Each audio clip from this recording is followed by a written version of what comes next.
Challenge থাকলেও অবাধ, সুষ্ঠু এবং গ্রহণযোগ্য নির্বাচনে নিজের অঙ্গীকার তুলে ধরেছেন নতুন প্রধান নির্বাচন commissioner AMM Nasir Uddin. Independent টেলিভিশনকে দেয়া তাৎক্ষণিক প্রতিক্রিয়া অবসরপ্রাপ্ত এই সচিব এই অঙ্গীকারের কথা তুলে ধরেন। বলেন, জনগণের হারানো ভোটাধিকার ফিরিয়ে দেয়া হবে। দুপুরে মন্ত্রিপরিষদ সচিব ডক্টর শেখ আব্দুর রশিদের সই করা প্রজ্ঞাপনে তার নিয়োগের কথা জানা যায়।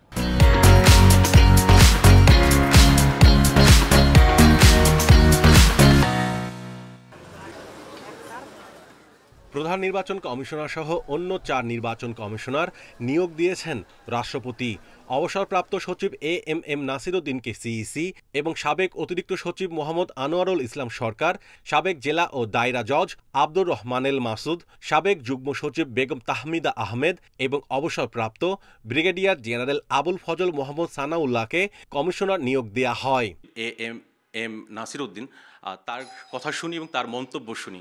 স্যার, আপনাকে অভিনন্দন। এদিকে ইন্ডিপেন্ডেন্ট টেলিভিশনের সঙ্গে আলাপকালে প্রধান নির্বাচন কমিশনার এএমএম নাসির উদ্দিন জানান, যতই চ্যালেঞ্জ আসুক না কেন সব চ্যালেঞ্জ নির্বাচন কমিশন মোকাবিলা করবে।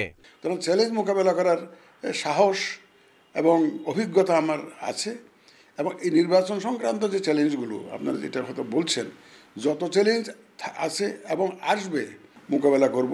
কারণ আমাদের জাতি এখন ঐক্যবদ্ধ, তারা সবাই একটা free, fair and credible election চায়।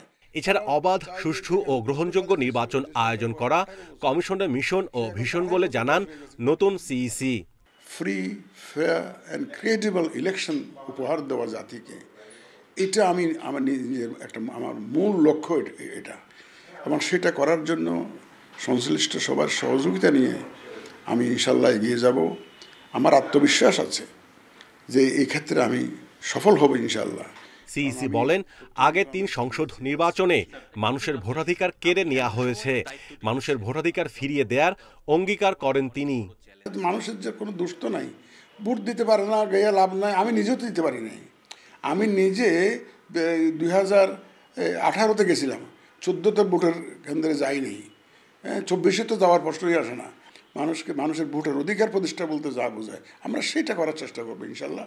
হাসিনা সরকারের পতনের পর গত 5 সেপ্টেম্বর পদত্যাগ করেন সাবেক প্রধান নির্বাচন কমিশনার কাজী হাবিবুল আওয়াল সহ কমিশনের 5 সদস্য। Mahmudul Hasan, independent news, Dhaka.